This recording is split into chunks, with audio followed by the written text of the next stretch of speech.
this video, we are looking at insane Minecraft seeds that are 100% real. This first seed right here provided for the most unbelievable village house to spawn a literal skyscraper. The first thing I'm gonna do is toss ourselves in creative mode and start our search. Head as fast as possible towards the nearest village. I think we have it right here. You can see it in the mountains here. And this village in the corner here must have spawned halfway onto the mountains here somehow. And then instead of just, I don't know, taking the house and dropping it down to the ground here like this other house here, this one appears to have spawned normally. Minecraft decided, oh, best option, let's just extend the base of the house all the way down to the ground to give it a firm foundation. And it looks like this blacksmith here had something very similar happen. This second seed right here shows how rare some spawn locations can be. It is rare already to find yourself spawning in front of a woodland mansion. That would be a bit insane.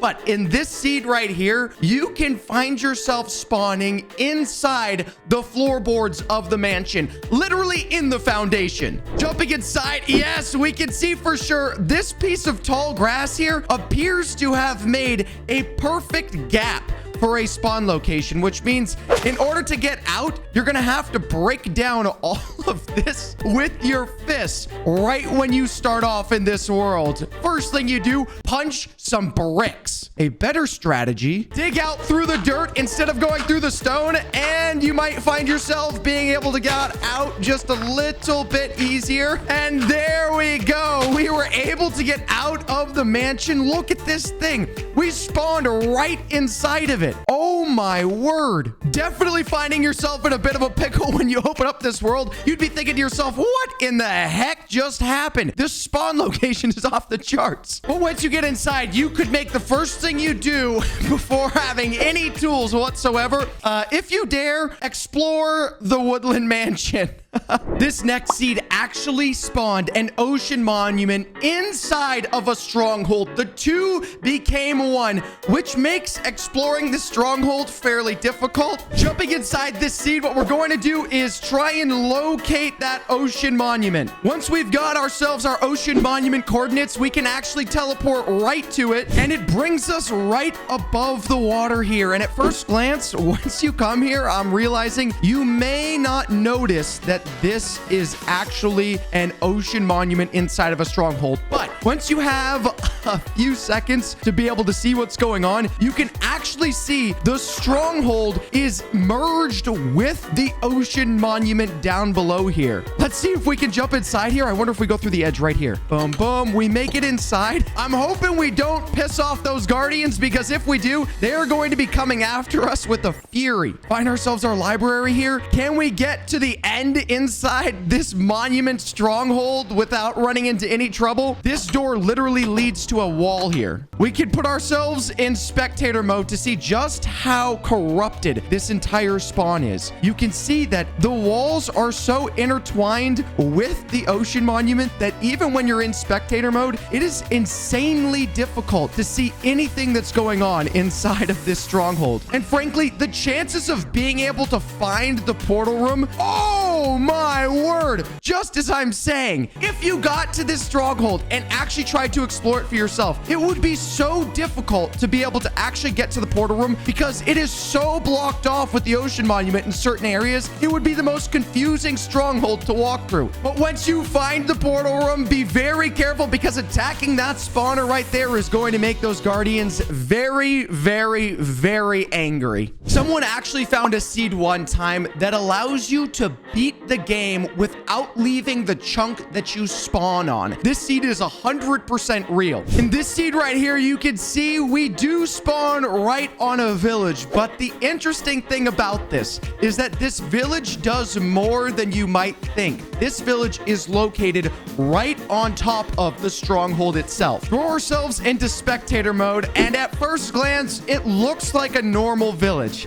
Not much to see here. However, if you didn't bother to dig down, you would never realize that down below this village, underneath the surface, there is the stronghold located right at the spawn location. You can see here the portal room is right over here. Unfortunately, only one eye filled. If every eye was filled, which I'll show you later on some insane seeds, you'd be able to just dig straight down and get right to the portal room, straight to the end, and fight Mrs. Dragon. But even though you're going to have to fill these portal frames all the way in order to get to the end, the reason that you never had to leave this chunk to begin with is because in version 1.7 of the game, you could actually trade with the villagers for Eyes of Ender, which means you could dig down, farm anything you needed, come back up, trade with the villagers, get your Eyes of Ender, go right back down and fill that portal frame all the way in, and without exploring the world at all, you come out with a W.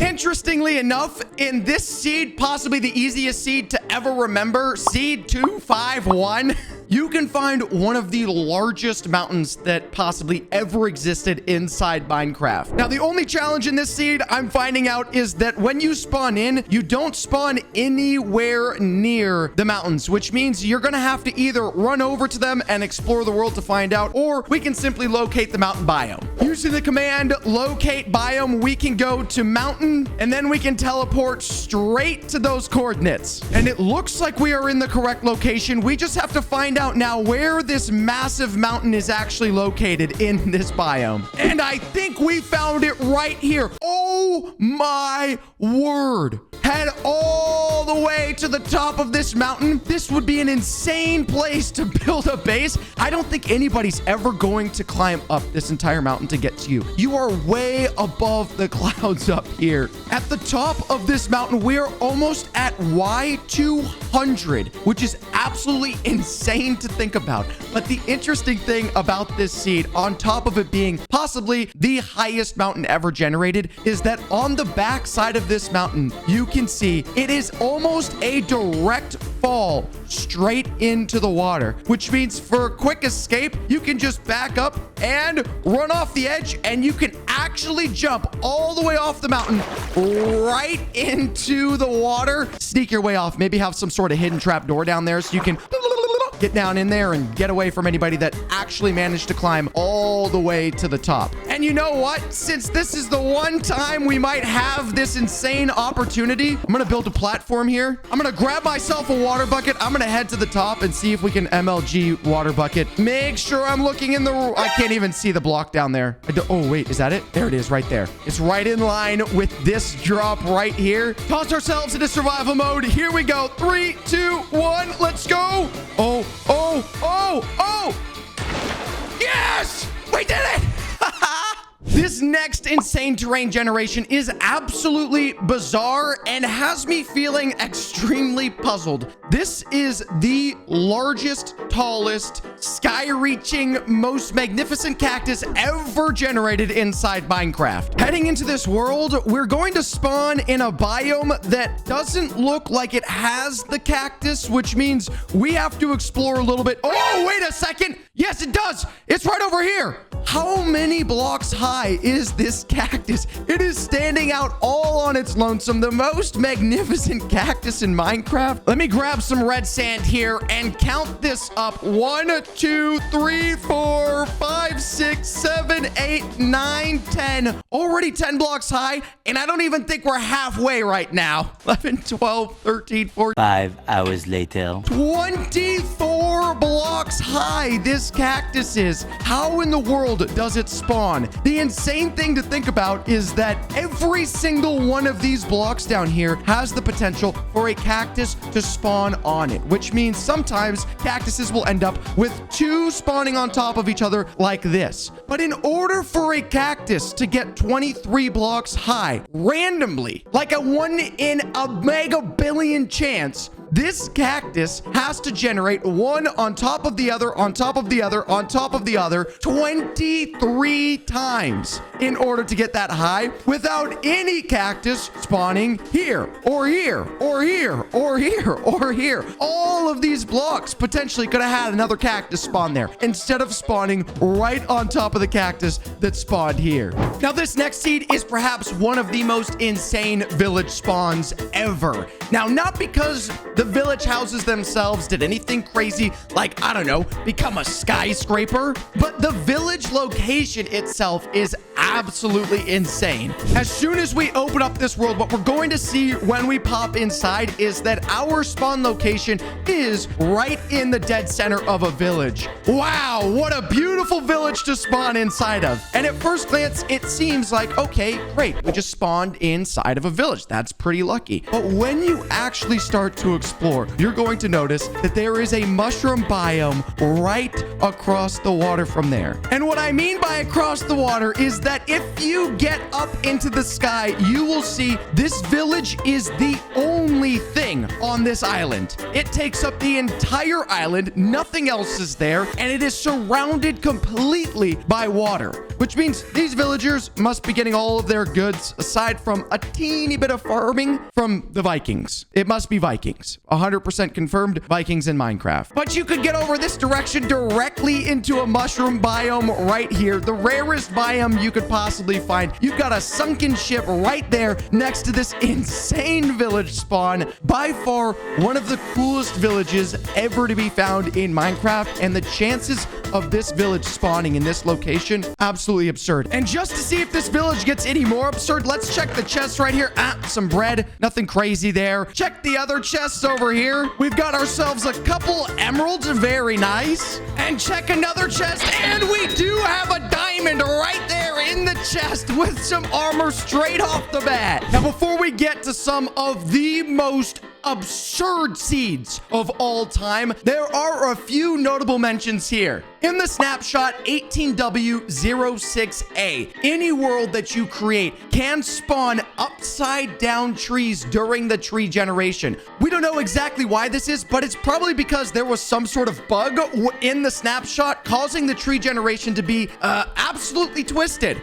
We're going to test this out really quick with a completely random world, jump inside and start to explore some of the tree generation to see if we can find ourselves any upside down trees. At first glance, when you jump in, it might look somewhat normal, which means you're going to have to run around for a second and see what might be up. And as we explore, we start to notice something a little bit fishy. What in the world are those oak logs doing there? And as you go down, you'll be able to see they're actually upside down in the ground. And as you explore a little bit more, you'll begin to see stuff like this. Like this tree completely flipped upside down inside of this mountain wall right here. It didn't even know what it was doing. There's no way for you to plant up here, buddy. You gotta turn yourself around or else you're not gonna survive. And continuing to explore, no matter how far you go inside of this world, although some trees manage to get the system correctly, other trees just could not make up their mind and decided the upside down life is better than a right side up life. The next notable mention is another Easter egg that Mojang added to Minecraft. This is in Snapshot 20W14 Infinite. And supposedly in this snapshot, you can craft another portal and actually change it into a portal that will bring you to a random dimension. Now, the way that we do this, of course, first thing we have to do is we have to gather ourselves some obsidian, and we're gonna have to have ourselves a flint and steel. And the key to getting this portal to shift from taking us just plainly right to the nether is getting ourselves a book and quill. Now, inside the book and quill, we're going to have to sign it. But before we do that, let's build ourselves our nether portal here. And bang, we've got ourselves our nether portal lighted up. Looks normal. However, once we go inside of our book and quill, open it up, we can type anything that we want inside the book and quill, and we are done. Once it's been used, we can take the book and quill to our nether portal here, which looks delicious, but not as delicious as we want it to look. Just chuck that book and quill right in there, and we can see the portal itself changes color. And now if we go through this nether portal, we will be able to see, well, I don't even know if it's a nether portal anymore. It brings us to a random dimension. What in the world is this? This generation is absolutely insane. What is this? What is this terrain? We've got ourselves nether brick fences on the dark prismarine slabs with the light blue wool up on top. Over here even, we can get get ourselves some purple pillars and heading out, we can see this dimension just continues to go on and on and on and on. But the number of dimensions that you can spawn is completely random and completely infinite, which means if we build ourselves another portal right here, we can light this portal up, go grab ourselves another book and quill here. Let's quickly and take this book and quill, toss it through. Instead of whatever portal color we got back there, we now have ourselves a green portal. Jump into this. Let's see what dimension we get here. Oh my gosh. Look at this. Completely different from the last dimension. And this one actually probably a little bit dangerous to run right through in survival mode, because these creepers are not going to be happy that we invaded their secret dimension, and they're probably going to just nuke us straight away. Now, one of the more wild things that you can see when starting a Minecraft world is a small glitch that allows some seeds very rarely to infinitely spawn reoccurring terrain generation. And that allows you to find certain things that you would never be able to find elsewhere. One of those seeds with the perfect circumstances is this one right here. And at first glance, when you get into the world, you may think, oh, this looks normal. But if you go in spectator mode and go down below the surface, you'll begin to notice that the terrain generation is repeated over and over and over and over again. This will extend all the way to the world border. But the cool thing about this seed is not just the average terrain generation like we see here. It's that in this seed, it happened perfectly so that you have an infinite mine shaft. All you have to do is teleport to these coordinates right here, and as soon as you register in, you will see there is a mine shaft right below your feet, and this mine shaft will go on and on and on, all the way to the end of the world. It would take literally an eternity to explore and open up every chest, and you would find an incredible amount of loot, or maybe you would, because it would be the same thing over and over again forever. That is not the only seed that had the perfect circumstances for some insane terrain generation. This seed in Bedrock Edition had the perfect circumstances for an infinite ravine. As soon as we jump in, we can spot the ravine right here. This thing is massive, all the way down, all the way this direction. And as we go down the ravine, we can see, oh my word, it is huge. There is at the very end of this generation a slight gap in the ravine, but rest assured, it continues on the other side. And as you fly down, you'll be able to see that gap occurs, and then the ravine opens back up on the other end. This seed is absolutely insane. The chances of either of these happening on any world is basically impossible. Don't go creating worlds to try and get this to happen, because you will be stuck there creating worlds over and over and over and over and over and over and over again. The chances of this ever happening are just crazy. And the fact that someone noted it down so that we could look at it is insane. But perhaps most insane of all is finding an end portal that is completely lit. And this seed right here did just that. Someone ran into the portal room just to find that all the work they did was never needed because it was lit the entire time. But even more insane than this is a glitched end portal. You can see here the end portal actually is lit on just one small fraction of the end portal, which would be an insane thing to come across when you run into the portal room. But the reason this happened is because the end portal actually managed to spawn with all of those portal frames filled at the very edge of the chunk, making it think it was a complete end portal that was filled all the way, and it decided we should light right here. Each of these is completely absurd, and if you guys have any seeds that you found that you think are insane, let us know in the comment section down below.